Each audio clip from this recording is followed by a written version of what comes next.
ये हम सभी जानते हैं, महाकालेश्वर ज्योतिर्लिंग मध्य प्रदेश के उज्जैन में स्थित है।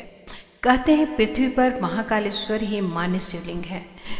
क्या आप जानते हैं 12 ज्योतिर्लिंग के इस शिवधाम में कैसे हुई महाकाल की स्थापना? चलिए जानते हैं 12 ज्योतिर्लिंग के इस शिवधाम में कैसे हुई महाकाल की स्थापना। अकाल मृत्यु ओ मरे जो काम करे चंडाल का, काल उसका क्या करे जो भक्त हो महाकाल का। कालों के काल महाकाल राजा की महिमा अद्भुत है। 12 ज्योतिर्लिंग में बाबा महाकाल सर्वोत्तम शिवलिंग माना गया है। आकाशे तारकम लिंग पताले हाटकेश्वरम, भूलोके च महाकालो लिंग त्रय नमस्तुते ते। इसका अर्थ है आकाश में तारक शिवलिंग, पताल में हाटकेश्वर शिवलिंग तथा पृथ्वी पर महाकालेश्वर ही मान्य शिवलिंग है। महाकालेश्वर ज्योतिर्लिंग मध्य प्रदेश के उज्जैन में स्थित है। कहते हैं यहाँ आने वालों की झोली कभी खाली नहीं जाती। आइए जानते हैं 12 ज्योतिर्लिंग के इस शिवधाम में कैसे हुई महाकाल की स्थापना। पौराणिक कथा के अनुसार वेद प्रिय नाम का एक ब्राह्मण अवंती नामक नगर में रहता था। वो शिव का परम भक्त था। प्रतिदिन पार्थिव शिवलिंग बनाकर बाबा की पूजा किया करता था। नियमित रूप से धार्मिक कर्मकांड के कामों में उसकी विशेष रुचि थी। एक बार दूषण नामक राक्षस नगर में आया और लोगों को धार्मिक कार्य करने से रोकने लगा। राक्षस को ब्रह्मा जी से विशेष वरदान प्राप्त था। इसी कारण उसका आतंक बढ़ता गया। राक्षस की पीड़ा से दुखी होकर सभी ने शिव से रक्षा के लिए विनती की। भोलेनाथ ने नगरवासियों को राक्षस के अत्याचार से बचाने के लिए पहले उसे चेतावनी दी। दूषण राक्षस पर इसका कोई असर नहीं हुआ और उसने नगर पर हमला कर दिया। भोलेनाथ क्रोधित हो उठे और धरती फाड़कर महाकाल के रूप में प्रकट हुए।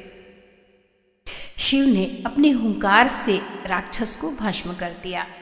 ब्राह्मणों ने महादेव से यहीं विराजमान होने के लिए प्रार्थना की। ब्राह्मणों के निवेदन से प्रसन्न होकर शिव जी यहाँ महाकालेश्वर ज्योतिर्लिंग के रूप में वास करने लगे। उज्जैन का महाकालेश्वर मंदिर रहस्यों से भरा हुआ है।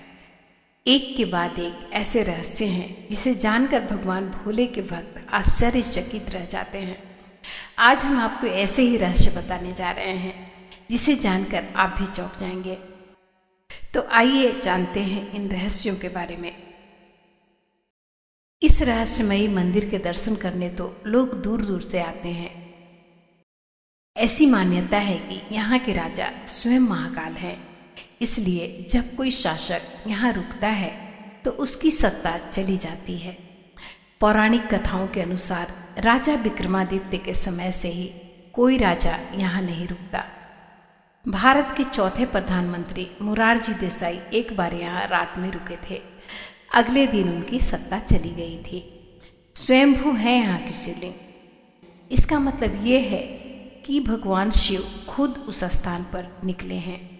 मान्यता है कि भगवान शिव यहाँ खुद प्रकट हुए थे। 12 ज्योतिर्लिंगों में से एक है उज्जैन का महाकालेश्वर मंदिर। इस मंदिर में लोगों को दक्षिण मुखी ज्योतिर्लिंगों के दर्शन होते हैं।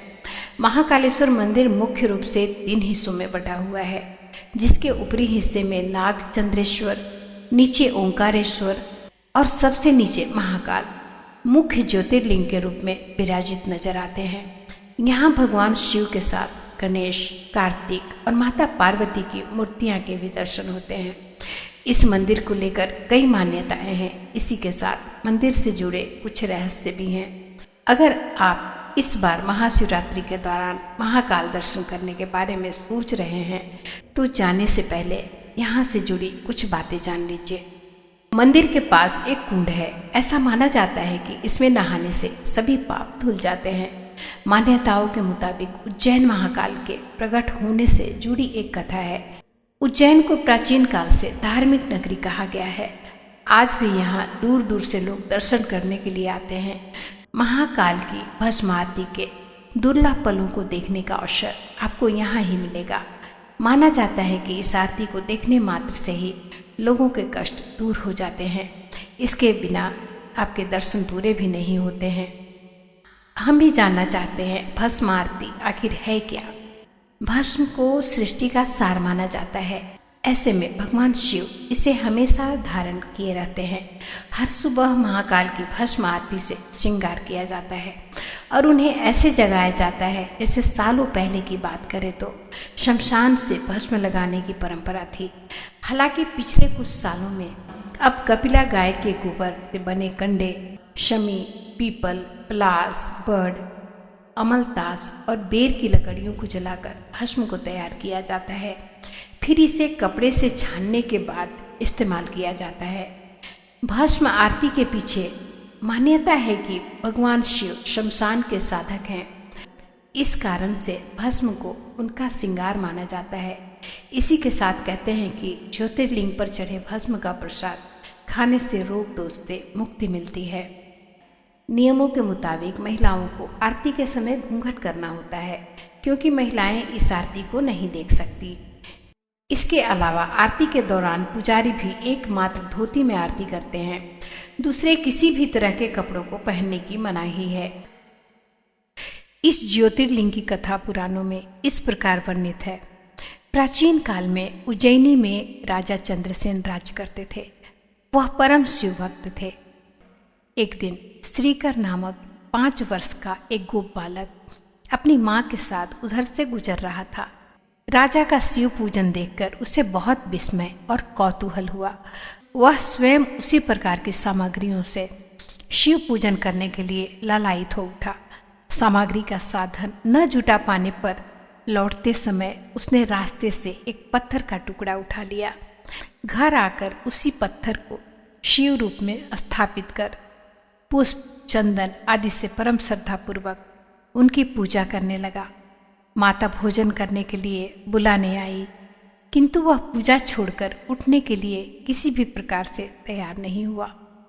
अंत में माता ने झल्लाकर पत्थर का वह टुकड़ा उठाकर दूर फेंक दिया। इससे दुखी होकर वह बालक जोर जोर से भगवान शिव को पुकारता हुआ रोने लगा और अंततः रोते रोते वह बेहोश होकर गिर पड़ा। बालक की अपने प्रति यह भक्ति और प्रेम देखकर भोलेनाथ भगवान शिव अत्यंत प्रसन्न हुए। बालक ने जैसे ही होश में आकर अपने नेत्र खोले तो उसने देखा कि उसके सामने एक बहुत ही भव्य और अति विशाल स्वर्ण और रत्नों से बना हुआ मंदिर खड़ा है। उस मंदिर के अंदर एक बहुत ही प्रकाशपूर्ण तेजस्वी ज्योतिर्लिंग खड़ा है। बच्चा प्रसन्नता और आनंद से विभोर होकर भगवान शिव की स्तुति करने लगा। माता को जब यह समाचार मिला तब वह दौड़कर अपने प्यारे लाल को गले से लगा लिया। राजा चंद्रसेन ने भी वहां पहुंचकर उस बच्चे की भक्ति और सिद्धि की बड़ी सराहना की। धीरे धीरे वहां बड़ी भीड़ जुट गई। इतने में उस स्थान पर हनुमान जी प्रकट हो गए। उन्होंने कहा, मनुष्यों, भगवान शंकर शीघ्र फल देने वाले देवताओं में सर्वप्रथम है। इस बालक की भक्ति से प्रसन्न होकर उन्होंने इसे ऐसा फल प्रदान किया है जो बड़े बड़े ऋषि मुनि करोड़ों जन्मों की तपस्या से भी प्राप्त नहीं कर पाते। इस गोप बालक की 8वीं पीढ़ी में धर्मात्मा नंद गोप का जन्म होगा। द्वापर युग में भगवान विष्णु कृष्ण अवतार लेकर उनके वहां तरह तरह की लीलाएं करेंगे। हनुमान जी इतना कहकर अंतर्ध्यान हो गए। उस स्थान पर नियम से भगवान शिव की आराधना करते हुए अंत में श्रीकर गोप और राजा चंद्रसेन शिव धाम को चले गए। आज हमने महाकाल से जुड़ी कुछ पौराणिक कथाओं का आपके सामने वर्णन किया। अगली बार फिर से कुछ रहस्यमय कहानी के साथ मिलेंगे। जय महाकाल।